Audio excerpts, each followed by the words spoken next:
Spaces. I am Julie Evershed from the Language Resource Center at the University of Michigan. And Lauren and I today would like to talk with you about our upcoming conference. And I invite Jeff to join in and pipe up whenever you want to add a comment. So yeah, we're going to have a conference this year. Awesome. Hey, Julie, can you tell me a little bit about it? What's the theme? What are we focusing on? The theme this year is going to be resilience, transformation, and beyond. And when we were struggling with this theme, we were trying to figure out where is everyone going to be in June? What's everyone's mood and energy level going to be like? And we thought we should really have a topic that allows us to reflect on this past year, but also in a positive manner. So trying to keep the positive spin on that. Lauren, I know the topic of resilience really resonated with you. Do you want to talk a little bit more about that? Yeah, you know, this whole, what has it been, 8 months or so that we've been dealing with a lot of online, and I've been working in online now for 22 years, but even so, there was a lot of rethinking about really what's most important, and a lot of reflection going on that I saw, and looking back at our outcomes and changing things, you know, even something as simple as asking students a daily reflective question as an exit ticket so that we were able to better inform our instruction in ways that, I mean, that's sort of an obvious one, but we weren't necessarily doing that daily. And when you're in a situation where you're asynchronous and you're not seeing your students, which was last spring, it really helped us to hone in on what the outcomes were and think about different ways to do that. Have you seen much in the way of transformation with the people that you're working with? I'm seeing a little bit of a movement there. We're really, some people, as you know, are just right on it. They understood right away and started pivoting even in the spring. But there are a lot of people that, and understandably, the remote move to remote instruction really kind of pulled the rug out from under them. So we're still having ongoing conversations with faculty, and really it's interesting how quickly the conversation gets back to what are you doing and why are you doing it? And how can we do it given certain circumstances? So we are seeing movement. There's room for a lot more. And that's why I'm so excited about this conference, to learn about what everyone else is doing and how everyone else is thinking about this, so I can bring these ideas back to the faculty on my campus. Yeah, we've definitely found more silver linings than people actually anticipated. So I'm looking forward to learning what's beyond also. Can you tell me a little bit about why we're doing it virtually and what the format's going to be? Absolutely. As everyone who has attended an IALLT conference knows, the biggest draw is the IALLT hugs and the connection with our fellow colleagues.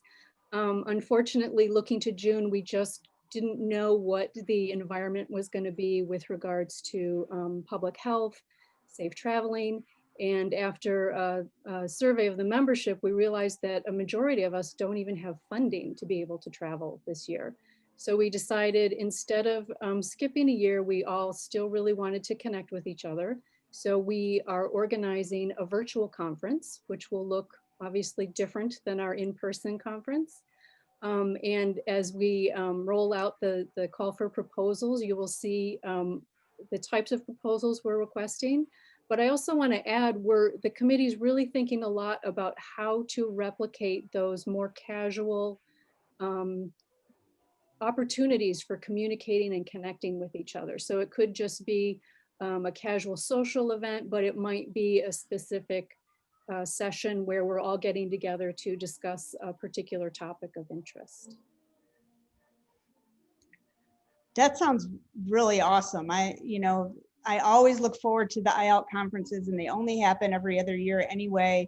So I'm really glad that that there's going to be something going on, because the people in this group are the ones that really have helped me solve all kinds of problems over the years. And I really lean on that and have leaned into that, especially in the last eight or so months.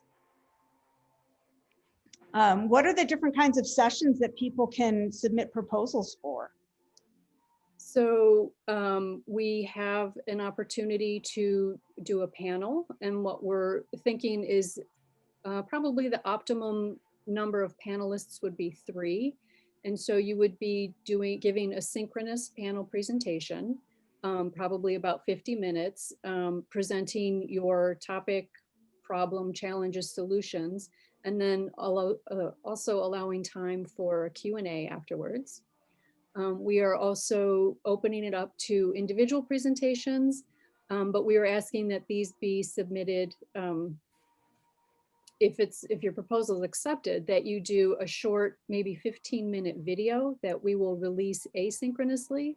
But we didn't want to lose that opportunity for conversation and Q&A. So we will also be scheduling synchronous sessions with presenters for attendees to be able to come together and either ask questions or just further the conversation on whatever the topic is.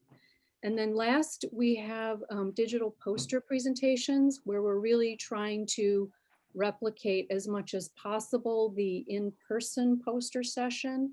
But instead of a physical poster, you would be creating a digital poster. And then we'll have sessions where you rotate between the different posters or virtual rooms, and you're able to hear someone speak about what they've been doing, and then have an opportunity for Q&A and discussion on that. And again, we're also going to be adding in opportunities for more social engagement, and we will be also looking for a keynote. So we haven't decided on that yet. So there is more to come.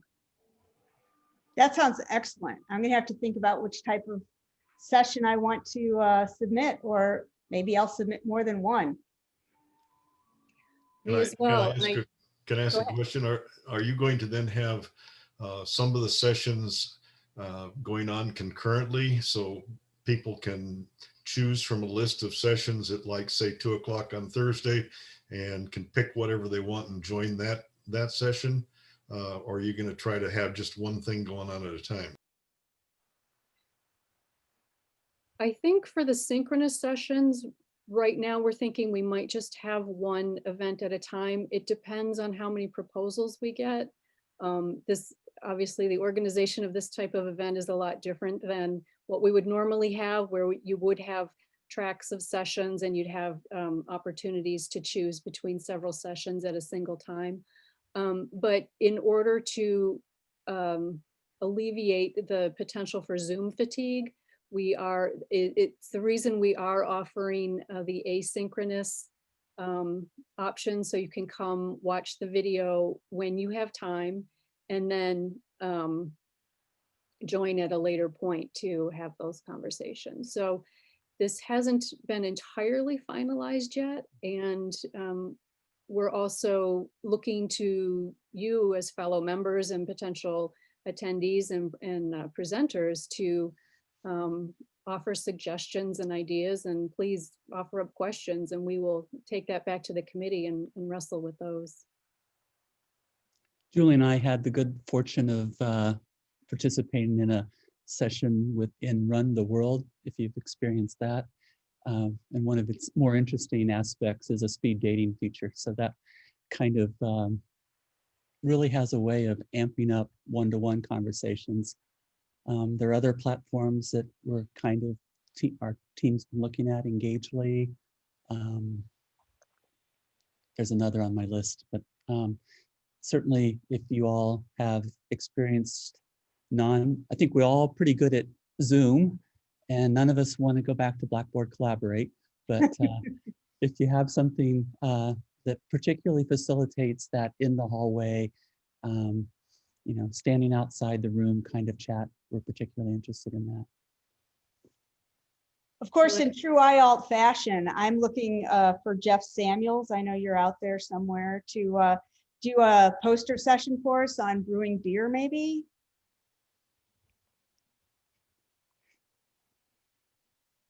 Is Jeff with beer and technology? Thank you. that's what my I question is, about, how do right? we do a virtual pub crawl and or spinny? What are the spinny things we do? What are they called? We'll have to find some fun things to do together, play games or something. Absolutely. Laser tag. Volleyball. Laser tag. I hosted a conference for our 5 college libraries last year, or last May, I guess. Seems like last year. Obviously, it was virtual, and we did wasn't a Jeopardy, but it was, I think we used Poll Everywhere, and people were able to then, give their answers right away. It was a fun trivia about the different colleges and, different fun facts. So trivia is always fun to do. And I was gonna say, I also presented at a different conference where we sent in the recordings of our presentations, but then it was live, so the recording was there, and then we were then able to answer questions more readily in the chat, because we weren't having to present at the same time. Our our recording was going, plus we were very well prepared because it was all recorded, and then just able to answer people in chat and participate that way. So that was kind of nice. It was like the recorded part, but you were live at the same time. So this is an idea. It worked really well. Thank you for those suggestions, Jean. That's great. I'd love to hear about other people's experiences and especially good experiences about this type of engagement. I also wanted to mention some people have a real aversion to the term speed dating, and I happen to be one of them. This experience that Jeff and I had was fantastic. So if you are one that doesn't like that term, we can rename it, but it really was a really great way to connect with. And most of the time I was connecting with people I hadn't met before. So it was a really engaging experience. Are there any other questions right now about the conference?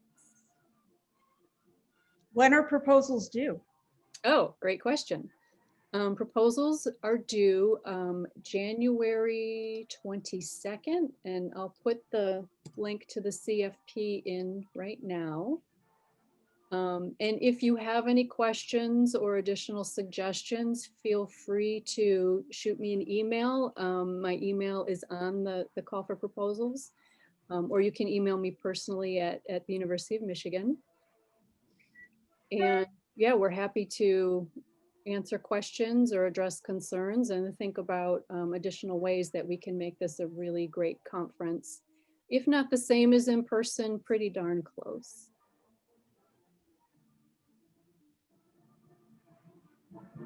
Great. Thank you so much for sharing about that. I'm really looking forward to it. I miss seeing our IALLT friends in between our conferences, and I was just despairing with the idea of not seeing anyone at all, but at least we'll make efforts to connect online, and maybe we'll even be able to connect with some new people who wouldn't have been able to go in person. So that's what I'm hoping. So that reminds me, this is a great opportunity. If you've never gone to IALLT, try it out this year. It's low risk, low cost. We are a friendly, sympathetic audience. It's not that academic competitiveness that you might find at other unnamed conferences. If this is your first time presenting, by all means, submit a proposal.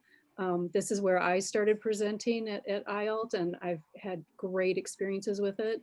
And I was just talking to my colleague, and she's always wanted to do like a mini video, and she's like, oh, I'm going to present. I don't know what yet, but I'm going to do something. So she's really excited about it too. So I encourage, if you're at all thinking about it, please seriously consider submitting a proposal. Agreed. It's definitely the most fun conference I ever go to, and also informative. It's both fun and informative. Thank you for sharing about that. And the real advantage is that everybody has things they can share. Don't think you don't. Yeah. Thank you. Thank you.